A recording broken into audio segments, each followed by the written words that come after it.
Welcome back to another episode of Buster's Beat, hosted by me, Buster Pants, North Shore local drag king. Today I am joined by my very special guest, Jasper Lior of Queer Videography, the Gender Euphoria podcast, and the Panorama Film Festival. Hey Jasper, how you doing today? Hello, Buster. I'm doing great today. I'm happy to be here. Beating the heat a little? I'm beating the heat. Yeah. I'm trying to. It's nice to be here in a air-conditioned studio here at Peabody TV where I do all of my recording here.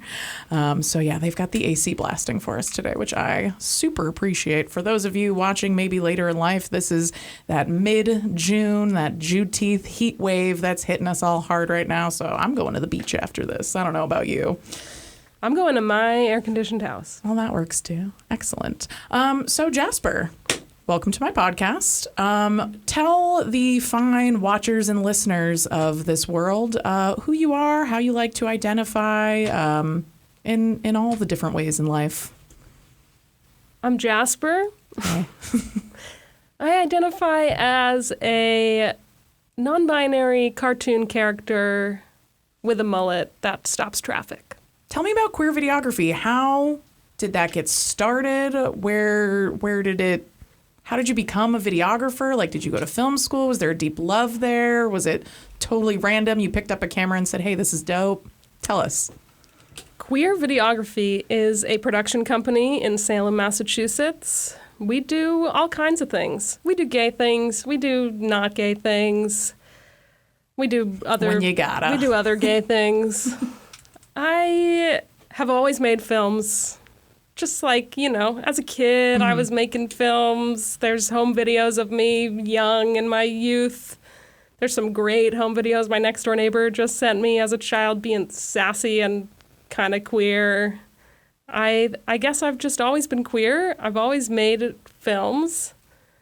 I had the privilege to go to college, and I said, if I'm going to spend money on this, I'm not getting a film degree. And so I started social work school. Oh. Because I think I'm a good listener, people have told me. So I said, I could be a therapist. And then basically social work school for 2 years was just like therapy in class. And in that class therapy, I realized I don't want to be a fucking social worker. Yeah. You can swear. Okay, great. Yeah, we can swear on this podcast. I did 2 years of that in college, and then I studied abroad in New Zealand. Ooh, so that's why you can do the accent really well?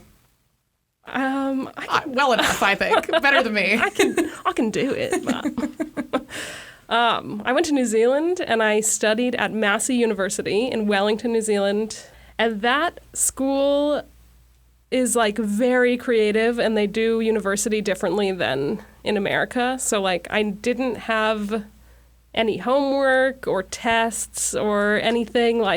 I took 5 classes, and each of those classes, the assignment was just make art, make a film, make a documentary, make a multimedia art piece, for the whole semester. Nice.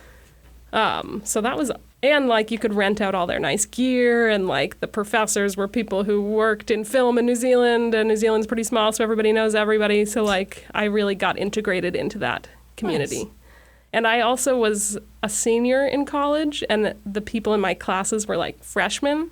So they were just my little production assistants for my... Works out nice. For my projects I wanted to make.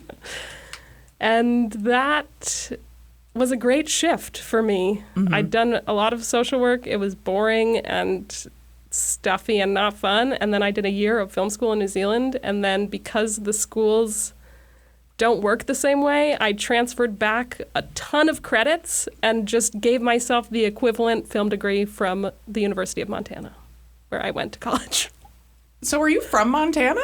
I'm not from Montana. But you went to the University of Montana. I did go to the University of Montana. Where are you from? I'm from Massachusetts. Okay, I just didn't know. I didn't know how random. I'm a little bit ashamed to admit it. What, that you're ashamed that you're from Massachusetts? Yeah. Where in Massachusetts? This is where the judgment comes in. Yeah, I'm from Wayland, Massachusetts. Okay, like Wayland Park? Wayland is like one of those rich W towns, like just outside of Boston. Oh. Wayland, Wellesley, Weston. Oh, I see. One of the W's. Yeah. I'm from Somerville, Yeah. so, you know. It's a fancy place now. It was not back in the 90s and early aughts. But yeah, why? So how did you end up going to school in Montana? Just like kind of on a whim because you wanted to like see different things, or? It was very much a random thing. One other person from my high school in the history of the school had gone there. Mm-hmm. My sister met somebody who went there and then applied for me. They got a 96% acceptance rate, so I got in. Nice. And then I went to visit on 420. Of course. And it was the most beautiful place I'd ever been. Mm-hmm. The people were so happy because everybody was stoned. And I said, I'll go here. Hell yeah. It's I know a lot of people who did like geology in school, and a lot of them do their like field study in Montana because there's so many different rocks to study there. So I imagine it must be pretty beautiful to look out at all the nature and snakes and whatever else they have in Montana. Horses. Yeah, mountains, I guess. Wow, yeah, no, didn't know you went to school in Montana. I think that's really cool. I went to UMass, so not as exciting. Amherst?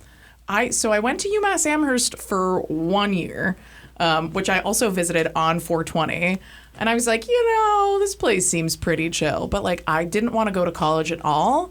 And somehow I ended up going to the most college-y college for 1 year. Like, I've never met a college-y college. That's the whole culture of like, we got frats. We've got 17 different kinds of dorms. Like, the student population there is bigger than like a lot of towns out in like Western Mass. So the appeal of it for me was a lot of the other schools that I applied to had really, really small student populations. Like, I really wanted to go to the Mass College of Liberal Arts, but their student population is like 2,000 people.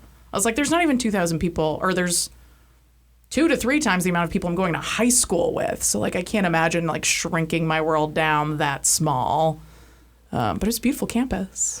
But I was like, no, let's go to the most college-y college. And then I switched and went to UMass Boston so I could not be on the college-iest college campus I've ever been on. Yes. Yeah. Montana was a medium college-y college. Yeah. I don't regret going there. I met a lot of cool people. So when you started going there for social work, sociology. Social work. You went there for 2 years before you went abroad? Yeah. And then did your 3rd year in New Zealand and completely 180'd into like, you know what, forget social work, film is where it's at. Yes. But I would argue, or not argue, I would say that like a lot of what you're doing in film, like a lot of the projects that you have are their own kind of social work. Do you feel like any of that kind of tied in together for you? That's a great little transition there. See, I told you I'd come up with questions as I go. Yeah, totally. It is social work. Yeah. Film is like such a huge, powerful medium. Like, you have so much effect on people. You can make people feel things. You can like make statements about things. Everybody's watching media all the time. Mm-hmm. So yeah, there's a lot of like social consciousness that comes into what we do, especially naming ourselves Queer Videography. Like, yeah. That's it's a bold like, choice. It's a bold choice, and like, what does that mean? Are we like putting capitalism, like capitalizing our queerness? Like, yes, kind of, but also I do drag like for a living, so you kind of have to like being queer in male-dominated industries is like meaningful. Being queer in any industry is meaningful. Just like being visible is important. And I think that, like, the things that made me want to go to social work school, like wanting to talk to people about their lives and, like, being a good active listener and, helping people out with things, I still get all of that yeah, in my you're life. still checking off those, like, passionate boxes, but just in a completely different medium. Yeah. Yeah. And in the work, too. Yeah. This is really a long origin story of queer videography. Please tell it. We've got time. Okay, I'm in New Zealand. All right. Are there sheep? Oh, yeah. There's sheep running. I want a clear image for this origin story. There are sheep running. I'm on a tiny little film set for a 48-hour film in Wellington, New Zealand. And on that film set, is Alana acting in this film that I was editing. And Alana is a business partner of Queer Videography, and that is how we met. And I didn't realize you guys met in New Zealand. In New Zealand. Oh. On that set, there were a lot of beautiful women. Well, thanks, New Zealand. And Alana was made up in hair and makeup that they don't look like that they looked on that day. So I wasn't really looking at them, but I guess, according to them, I looked pretty gay. You? I know. So after we made that film, they sent me a Facebook message and said, "You look gay. You look gay." And I am gay. And I have a car. And I said, "Oh, you have a car? Oh, you're gay?" And then we lived in a car for a few months in New Zealand and made our first film together, which was called Kiwi Girls. And it's the story of me breaking up with an ex and finding some kiwi girls, kiwi fruit and kiwi girls all over the place. They're soft and juicy and running down my face. Down Under is the place to be, if you know what I mean. And I think you do. Does this video still exist? It's on YouTube. Okay, well.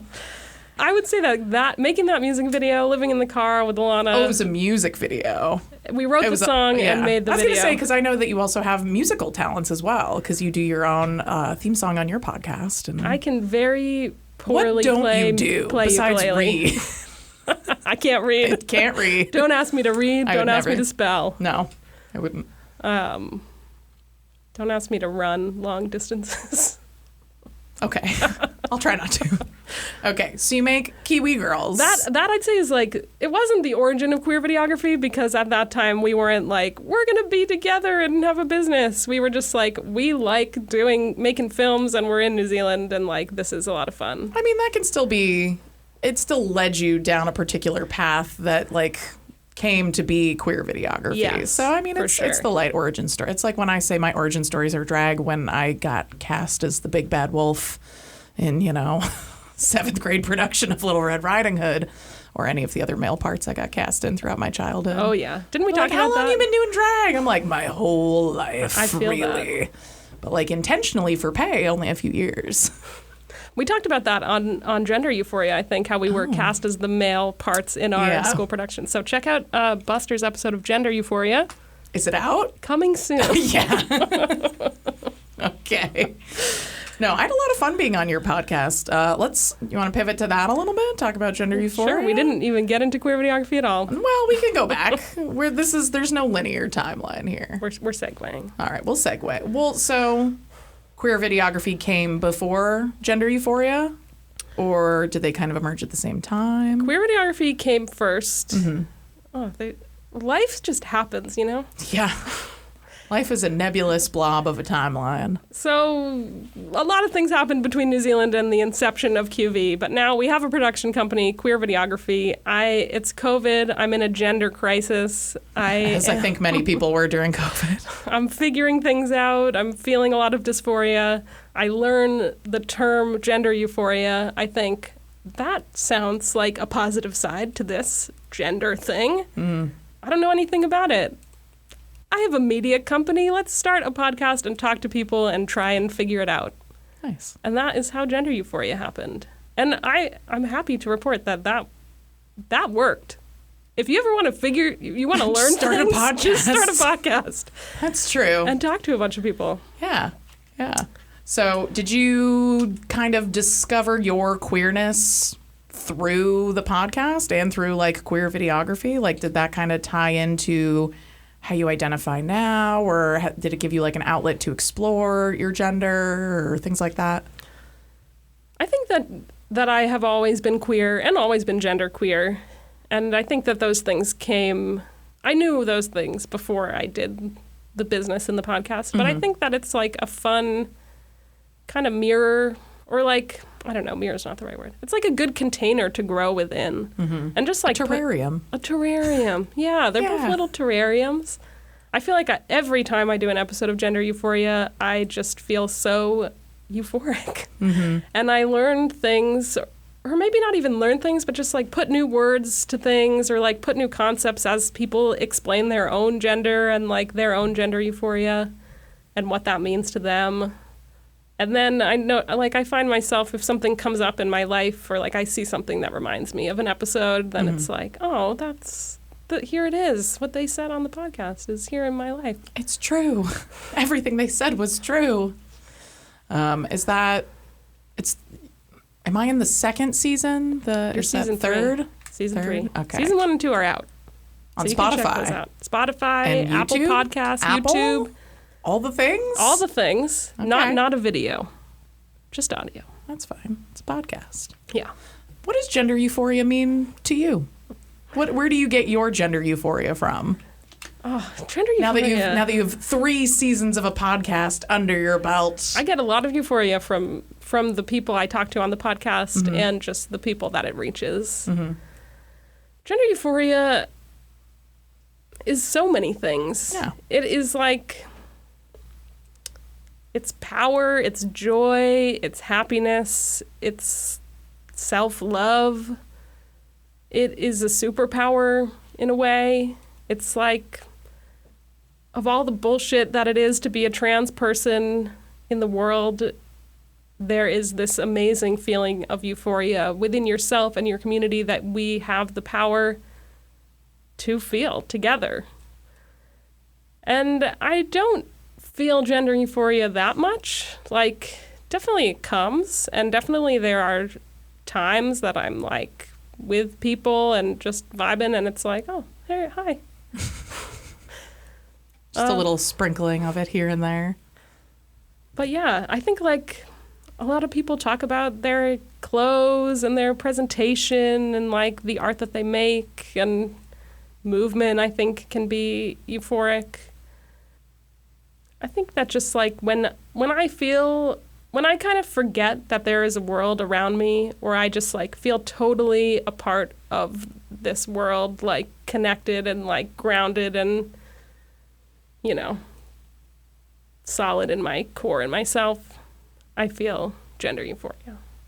And that is a hard feeling to have in 2024. It is. It is. I recently, the last few weeks, Maxine Harrison and I have been doing a gender euphoria workshop for, teens and young adults, which has been a lot of fun and really interesting. But at the end of the day, you can show people your own gender euphoria and things that make you feel good, but it's like this never-ending process of like, if you're looking to feel a specific way, there's so much experimentation you need to do personally to find it. And especially, kids and young adults between the ages of, 16 to 23, a lot of that is just like building self-confidence of just being a teen or a young adult. Like, no matter what your gender identity or expression or whatever is, that time in your life is going to be hard no matter what. So I think a lot of them kind of turn to us to be like, well, how do you, like, where does the self-esteem come from? How do I, like, feel good all the time? And I'm like, oh, how do I very gently tell you that it doesn't? It's every day you have to wake up and find the little things that feel good to you. And like, there's no magical thing where I woke up one day and had really good self-esteem. Like, that's just something I battle with every day of my life. But what people see is the joy and the euphoria and the expression. But yeah, it's really hard to kind of break that down to kids to be like, the confidence will come. You're under the age of 25. So like, it's going to take a few years to get there. Yeah. Yeah. I can't say that I felt a lot of gender euphoria between 18 and 23. Yeah. I'm like, I wish I had something like this when I was this age so that I could come somewhere and talk about it with people and explore. And that's really what, at the end of the day, what we're doing is like, here's makeup. You don't have to do anything specific with it, but here's what we do with it. And like, show us a map of what you want and we'll teach you how to do it.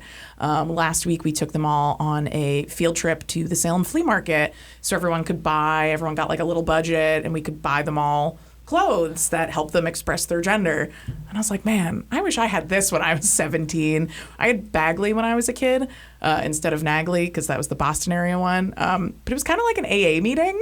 Oh. Where it was just folded chairs and you'd sit in a circle and be like, hi, I'm LJ, I'm queer.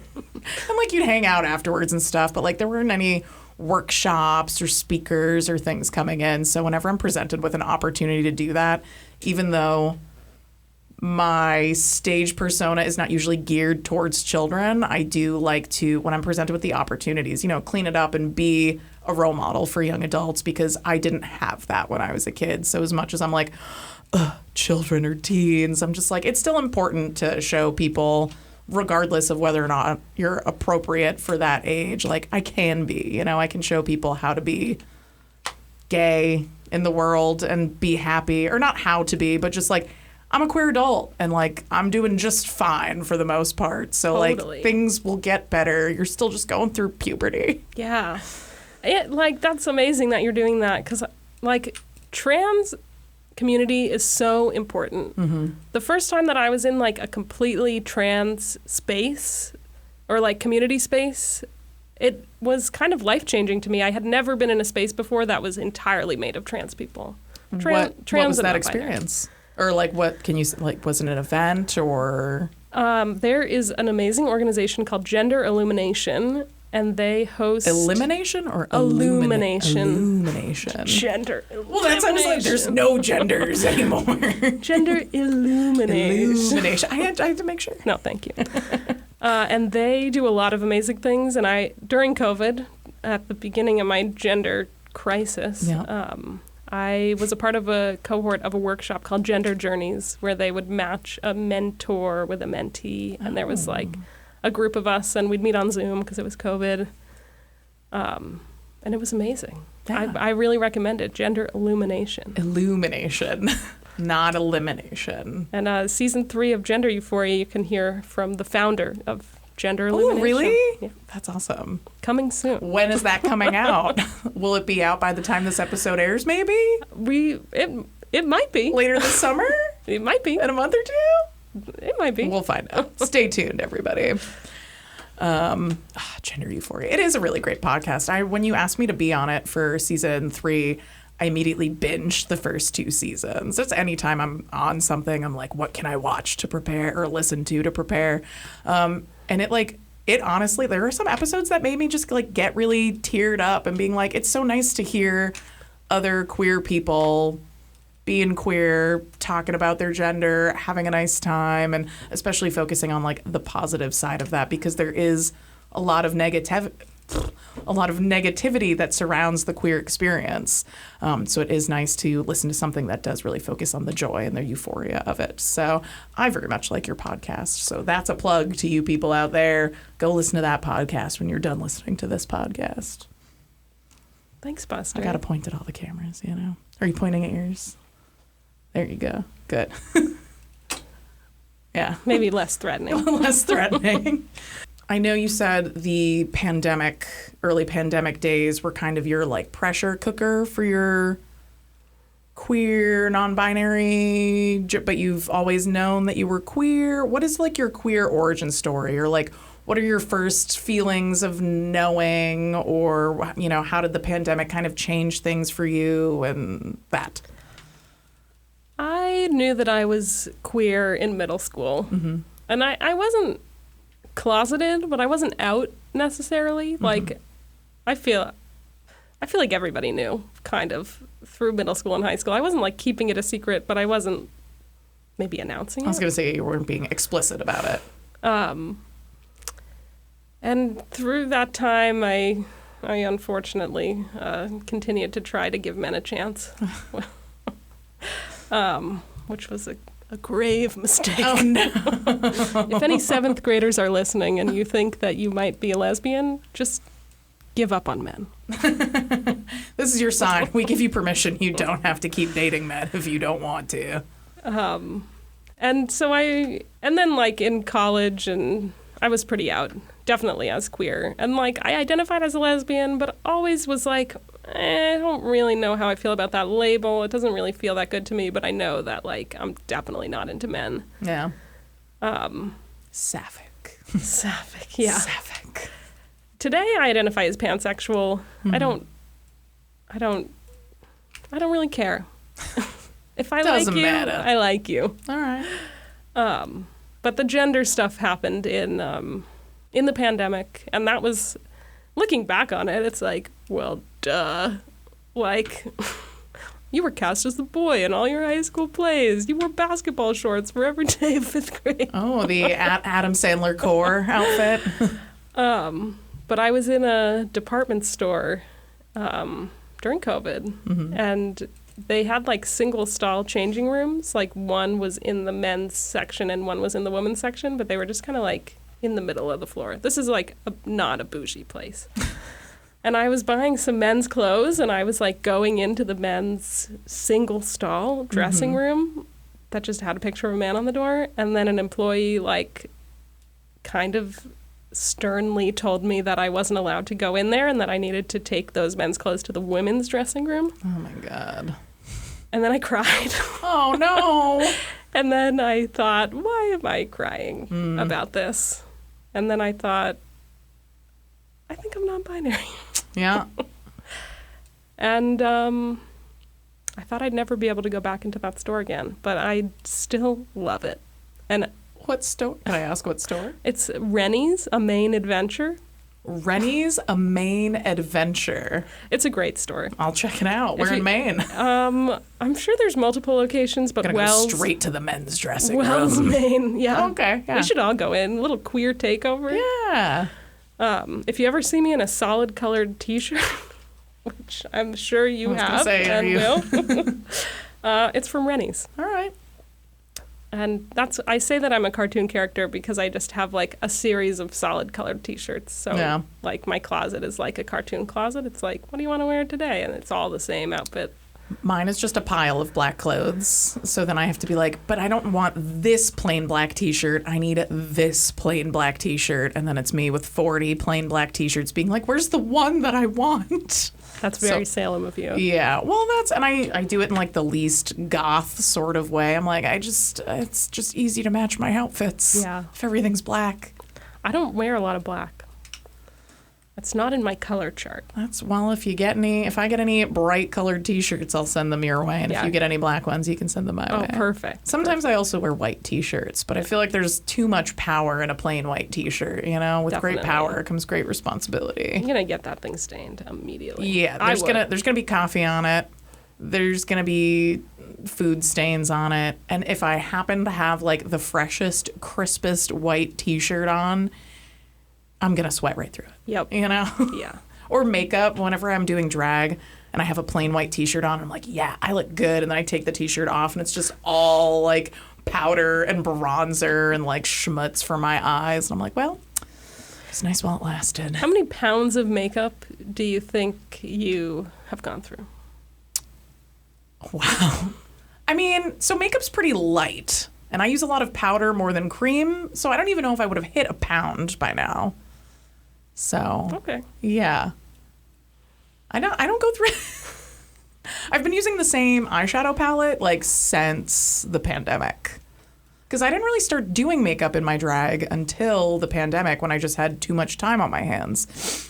So my sort of pandemic pressure cooker situation was I was doing mostly very queer burlesque. Like I would have a mustache on, I'd be playing male characters, but I was in a very like femme forward burlesque troupe. So at the end of the day, I'd still strip down and like my titties would be out, which was fine. I had a really good time doing that. But after the pandemic kind of locked us all in our houses and we couldn't do shows anymore, I was like, well, maybe I'll order some makeup and play around because if I'm doing these male characters, it would be nicer to kind of emphasize, you know, the more masculine things. And then that's turned into my origin story for like true drag, really. Because, you know, before that it was, I guess it doesn't count if you don't do makeup, which it does. It does. But that's whenever people are like, oh, you know, your makeup's, not a lot of people compliment me on my makeup, but like the times where people do, I'm just like, you know, this is 2 years worth of work. Maybe at this point, 4 years worth of work. But like, every time I put it on, it changes.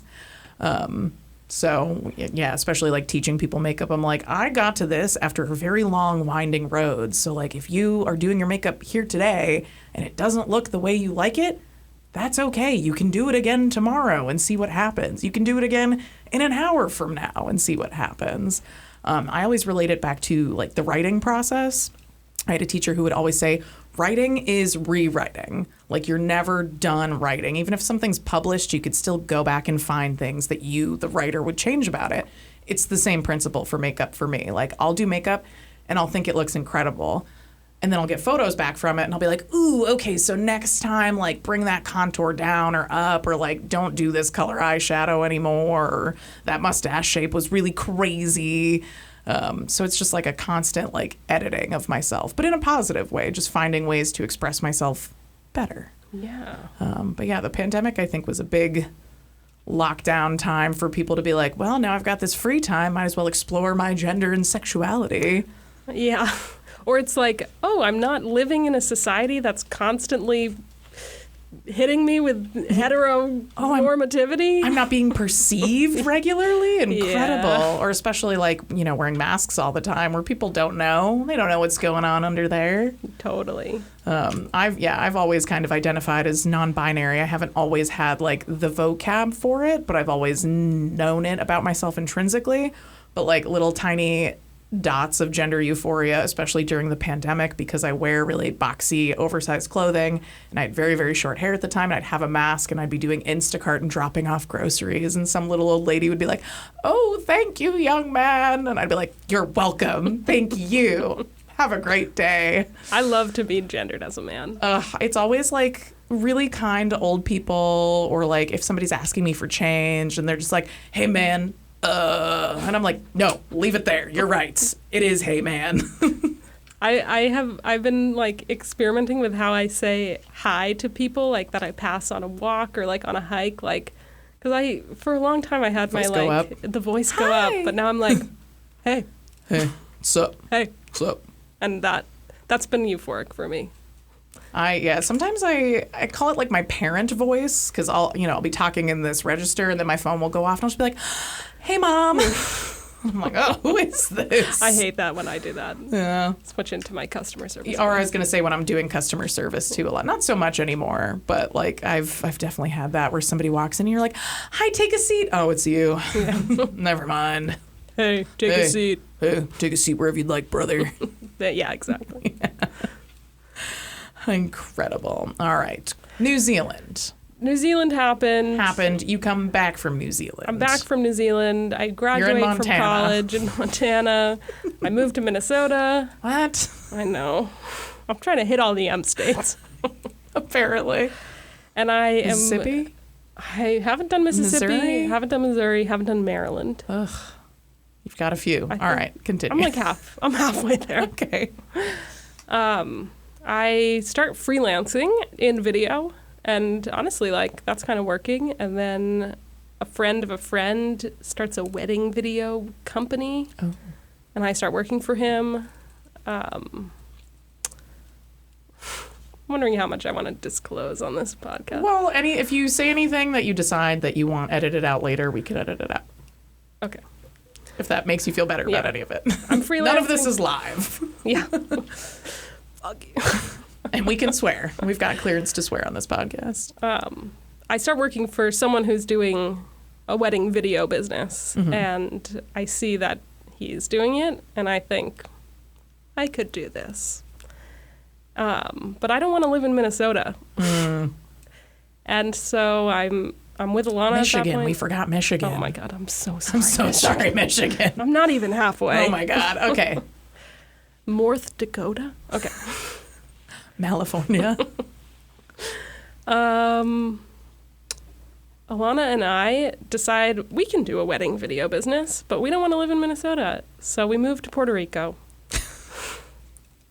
And we open up Destination Event Videography. Oh. And it is queer-owned wedding video business in Puerto Rico. We're kind of catering to people coming for destination weddings.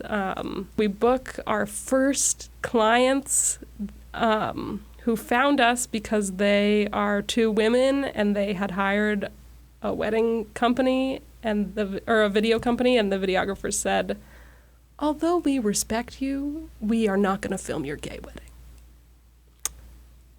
And then they found us. I know that happens all the time, but it still always blows me away when people in the wedding industry are like, no, I'm not making a gay wedding cake. And I'm just like, do you not want the money? Like, these two women are like rich, influential New York lesbians. They were like, their wedding photos were on covers of magazines. Like, these videographers missed a big opportunity. So, and it came to you, thankfully. And it came to us. They were our first clients that we had booked on our own. But we booked them February 2020. Oh. Oh, I see. So a whole bunch of stuff happens. The wedding gets postponed a few times. We leave Puerto Rico during COVID. We go back to Massachusetts. We live in Maine for a bit. Oh, I've also lived in Maine. I've lived in Maine, though. I've lived in Maine. That's where the Reny's situation happened. Yep. And then it's COVID. And then we're like, okay, we've got some COVID money here. Maybe we actually hate weddings. What if we, named ourselves Queer Videography? Some of the best ideas start as a joke. Some of my best ideas start as a joke. And that is how it happened. And we became Queer Videography, and we still did some weddings when that happened again. We ended up going over a year later back to Puerto Rico to film this wedding that we had initially booked. So it did happen. It did happen. Right. There's a video. I was like, what happened to these powerful lesbians? They've got a kid now. He's a cutie. All right. They're doing great in life. They're doing great. All right. We're doing great. We're doing great. And we don't only do weddings. We actually do very few weddings now, which I feel good about. Yeah, I was going to say, I feel like it's not surprising to me to hear that you've done weddings, because like that's probably a big portion of the videography industry, but I don't think I'd known that, because I just assumed. We do like 2 a year. Okay. We do like. Is it always queer weddings? So we do like small, low-budget trans couples. Okay. And they're always so cute. And then we do like high-end luxury weddings. No in between. No in between. Most wedding video businesses are only the in between. Yeah. So you just snatch up all the other. No. We're all set on that middle ground, thanks. Yeah. So we don't do too many weddings anymore. Naming ourselves Queer Videography was like definitely a thing that was a joke for sure at the beginning, but like when you start a business, name it what it is. That is like advice, I guess. And makes it the easiest to identify. Ended up being amazing. Yeah. Like people just Google Queer Videography and you're the first thing that pops up. That's amazing. And now we are the Queer Videography. Huh. Which again is like, you know, video is powerful, and we can't speak for everybody, but we try our best to be inclusive. We have a third business partner, Jack, who joined the team. He and I made silly films together in high school, which are also still on the internet. I love some of them. And he called me one day kind of during COVID after QV was like kind of a thing and said, I want to make a documentary. Let's make a documentary. And so we put some work into like pitching ideas to each other and what we wanted to make, and we settled on making a polyamory documentary. What's it called? It never came to be? It's still in progress. Oh, typical. The Coming polycule soon. is just getting too big, so there's too many. He came and he said, I want to make a documentary. And then we said, what if we make a production company first, and then we can make a documentary? Okay. And that is how we roped Jack into this whole nonsense of QV. Yeah. And we're happy to have him. Yeah. And so it's the three of us now. We do some corporate work. We do a lot of live events that are not weddings. And like what, for example? Because I was going to say, I see you guys like flying around all over the place and doing exciting things, but I'm like, what is this? We were in New York City recently filming for Lambda Legal, which is an amazing law organization that is like fighting all these anti-trans bills around the country. Oh, hell yeah. And like they do a lot of amazing work for LGBTQ people. We were in Vegas earlier this year doing some stuff with Adobe. I saw some of those things and I was like, what? They're in Vegas right now? That was my first time in Vegas. It was fun. I went to Vegas in like the 6th grade. Oh, God. Yeah. Sounds like a horrible time to go. Was it fun? No. Yeah. No. I wouldn't go back on my own. But if anybody wants to hire us and take us to Vegas, yeah, I think if somebody hired me to go do a thing in Vegas, but I'm not like a big casino gambler, and that's kind of, I think, the whole point of Vegas. Yeah, I don't drink, so that kind of... If you don't drink or gamble, there's not a whole lot to do in Vegas. I gambled away $2, and I could have... It's surprising that you can even do... Was it like the penny slots? Yeah, I think... I didn't really get how they worked. They're like a little bit too... There's technological for me. I want slot machines to be like the old-timey... They were, but like still you had to do things. No, like, I don't want buttons. I just want one like... Yep. Yeah. Yeah. Have you ever been to Encore? No, never been. Can't say I have. So my family really likes casinos. So like they used to go to Foxwoods all the time and Mohegan Sun. And then there's like some weird small like slot hall down in like the South Shore that they're about. And I just find it so depressing. And I'm like, I don't have enough money that I feel comfortable with the chance of losing it. I'm like, I get that the thrill is you could win, but I'm so poor I can't take that chance. And my family's all a little bit more affluent than I am. So they're all homeowners and I'm a renter. So they're like, you want to go to Vegas? Actually, my mom asked me the other day if I want to go to Vegas. And I was like, who are you on the phone with right now? Do I want to go to Vegas? Is she paying for you, or is she saying, do you want to buy yourself a trip to Vegas? I don't know what has happened recently. I just want to be like, are you okay? Did you get some news? Why do you want it? She wants us to go on a family vacation. Now, the family vacation, it's me, my mother, my brother, and my sister. My sister is married. Me and my brother are not. So I'm just like, we're all adults in our 30s with our own lives and very, very separate interests. Why do you want to make us all get on a plane to go to Vegas together? I want to film it. I'll be like, I'll go, but I'm going to bring a documentary staff with me. Okay, that would make it fun. Then she was like, how about a cruise out of Miami? And I was like, girl. Sounds worse, to be honest. I was like, we have to fly to Miami and then get on a boat? Then you're stuck on a boat. With your family. And probably no weed. Yeah. Well, yeah. Didn't Miami just put out a thing being like, don't come here? I don't know. I don't know if it was just for spring break or just in general, but they were like, dear everyone, stop coming here. We hate you. I'm waiting for Salem to come out with theirs, but Salem loves that tourist money, Salem does love the tourist. They'll never. Yeah.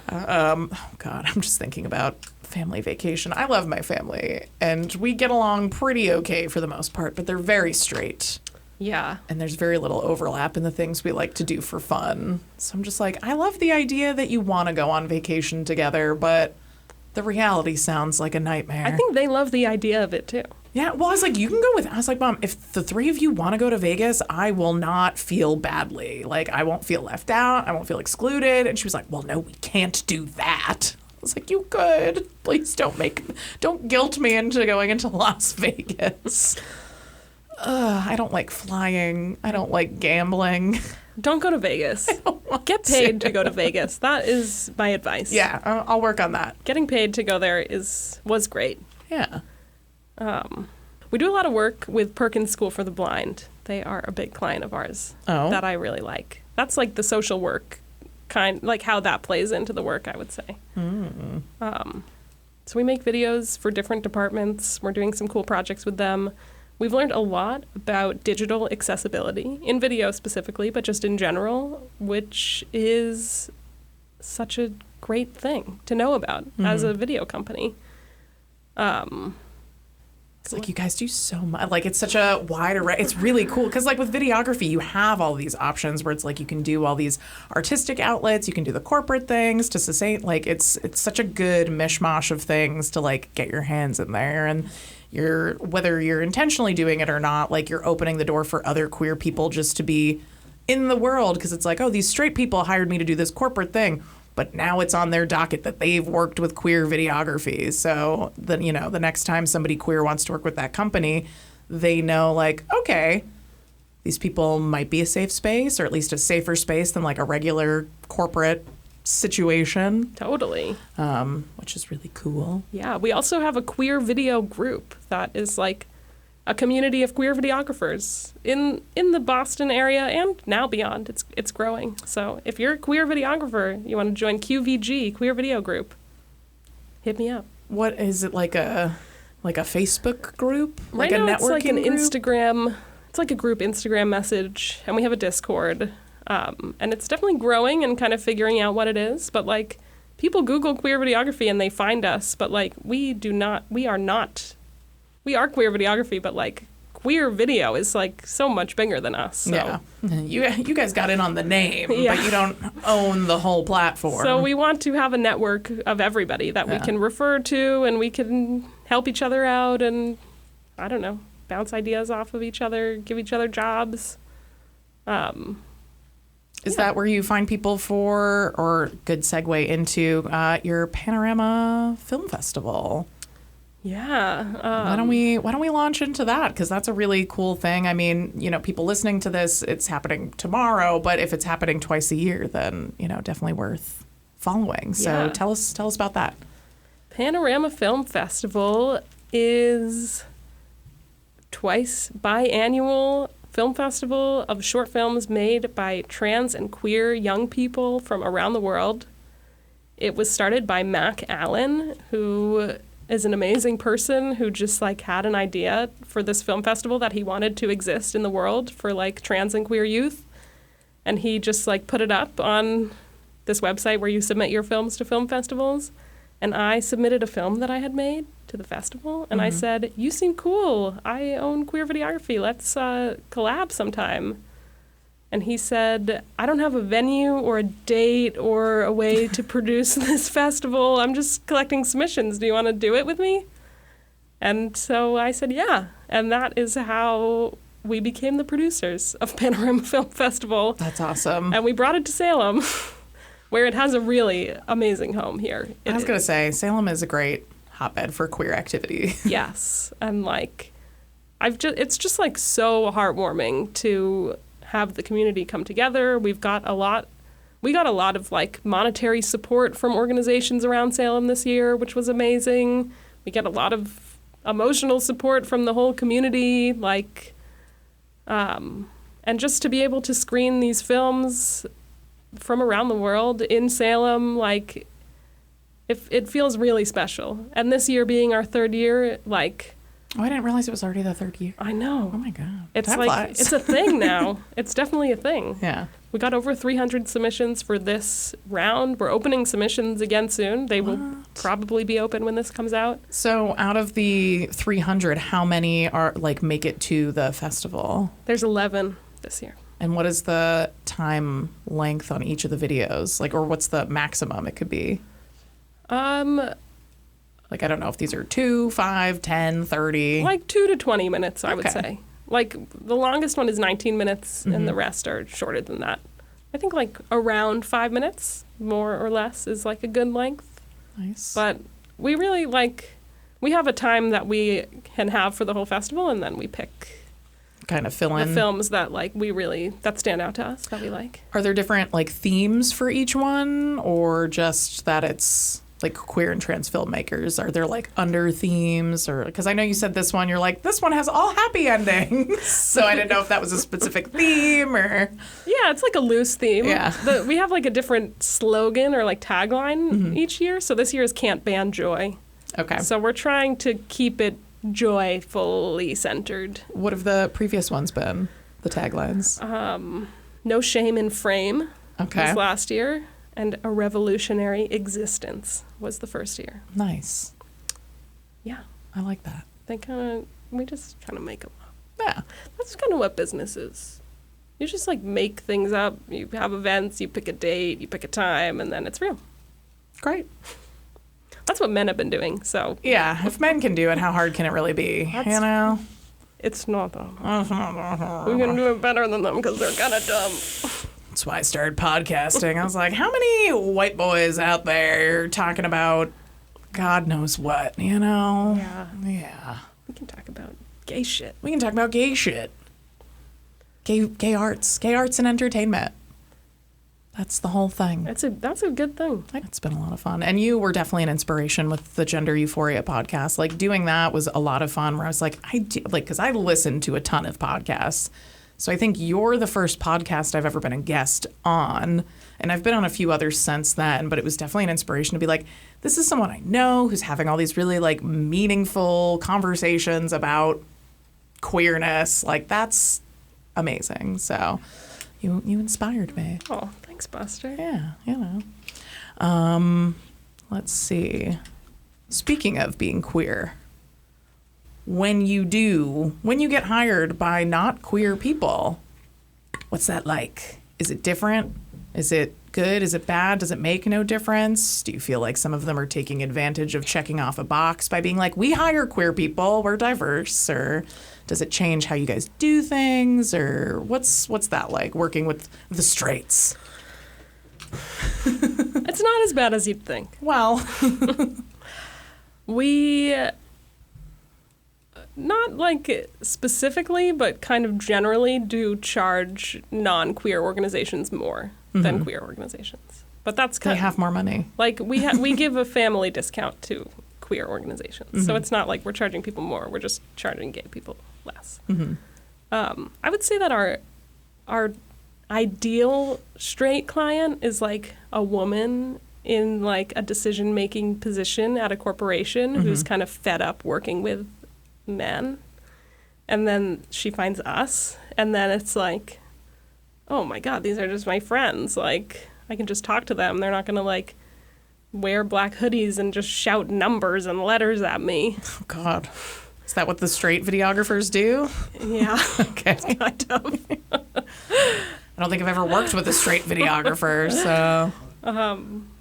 So like they're straight, but like, you know, they're fine. They're still cool. They're allies. We don't work with a ton of straight men, to be honest. We honestly don't work with men that much, to be honest. Definitely not straight ones. Just because, like, I don't know, we're not really on their radar, and they are not on our They're like, queer videography. radar. We're not queer, so we're not going to hire them. Ugh. So, yeah, I honestly, my friends will tell you that I'm a man hater, and I agree. Okay. No, just kidding. A straight cis male hater. We hate them generally, but individually, you guys can be fine. They're fine. If one of them is fine, it is because they are the exception and not the rule. Yeah. Yeah. I think also naming ourselves Queer Videography, like, it weeds out the people we don't want to work with anyway. Yeah. Like, they don't even find us. They don't think about us. They don't reach out to us. Like, we're also shadow banned on Instagram. What? Definitely on Instagram. I'm not really sure where else because SEO seems to be finding us. But, like, that is kind of a good thing, too, because, like, we don't get a lot of hate from random people. Like, there's not hate in our inbox. Now I'm asking for it. I'll DM you something hateful later. I think that being shadow banned is good for us. Like, the audience that we have wants to be there. How do you know if you're shadow banned? I'll post things. Like, I'll post a reel, and it will get 0 views. Or, like, 2. Or maybe, like, 100. Sometimes I think I've been shadow banned. You might be. Yeah. Like, sometimes people trying to find us on Instagram, you have to type in the whole Queer Videography before we come up. I got flagged for something on Instagram because it was like my April calendar. So like the background had pot leaves on it. So it got flagged for like soliciting illegal substances. I was like, it's literally just a calendar with a pot leaf on it. Yeah, Instagram sucks. It's the AI. They're going to get me. Yeah. This is why I always thank Alexa. Hey, Alexa, put this on. Thank you. Thank you so much. You thank her. I thank her. Yeah, I worked at a job where, like, to play the music out in the front of the restaurant, it was an Alexa. And, like, some of the bosses would be like, Alexa, play this song. And then she'd be like, okay, and start playing it. And I'd be like, thank you, Alexa. You want to be gracious. Just in case. Yeah, of course. Alexa's coming. Alexa's coming for us all. Google's scary. The Google Nest or whatever it's called. I had friends who had one of those, and, you know, they could be like, Google, dim the lights, or any of those kind of things. So one time I went, Google, why are you so spooky? And it started, like, flashing thunder and lightning and going, da-da-da, da-da-da-da-da. And I was like, I'm leaving this house. It knew. Yeah. Yeah. I don't. It's like, thank you for being spooky, Google. Yeah. There's enough robots in my house, I think, already. I don't need to add more. What kind of robots you got? I like my phone and my computer and my air fryer. I was going to say, you got a Roomba? I got a Roomba. You got a Roomba? I love my Roomba, to be honest. Is it a Roomba or is it a... It's a Roomba. She's from Depop. You're fancy. She's from Depop. I don't know. What is that? Just like where you buy used things online. Oh, okay. I had one and it wasn't like a Roomba brand. It was called a Yeetie. So whenever I'd turn it on, it would get stuck on something. I'd be like, Yeetie! Did it work? Yeah. How great. Yeah. Yelling at it or just in general? Yelling at it Does probably yelling tend to work? But it would be an encouraging yell. Yeah. Because the robots, again, are coming. Come on, Yeetie. Back on queer videography. Yeah. I feel like my reason for being in this world is to kind of bring joy and, like, I don't know, uplift and just, like, positivity above negativity. And with QV, I tried to do that too. And, like, the Gender Euphoria podcast is joyful and, like, it's a safe space for joy and it's not going to be super depressing. And, like, the films that we make are either neutral or, like, silly and comedy and try to make you laugh. Mm-hmm. And, like, Panorama can sometimes, like, dip into some heavy things, but, like, it will leave you feeling hopeful at the end. And that is, like, an important part of my queerness, I guess. Like, I identify as a cartoon character. Like, I feel like I'm just a little guy, like, just a little guy trying to be joyful in a hard world. And, like, queerness is heavy and there's a lot of sadness surrounding our communities and, like, there's a lot of hate that is, like, constantly thrown our way. And I think in my arts and entertainment career and with my media, like, I want to be a bubble of, like, joy and safety as much as I can. And that is important to me. As someone who has experienced being in your presence over the past few years, so I feel like we've been around each other, that has always been apparent to me. You've always been someone who has spread joy and, like, comfortability and, like, you're very considerate. You're a very considerate human being. And anytime I know you're around, I know I have, like, a touchstone of safety in the room. Even something as little as, like, I think it was one of the Christmas shows we did. And, like, I was counting money in the back. And, like, I was very stressed out because people kept coming in there to, like, talk to everyone. And you were just like, do you need your earphones to, like, block out the... What do you need right now? I was like, I need you to get everyone the fuck out of here. And you were like, okay. I will. And you, like, made it a safe space. And every time I see you, you're usually very joyful, very exuberant.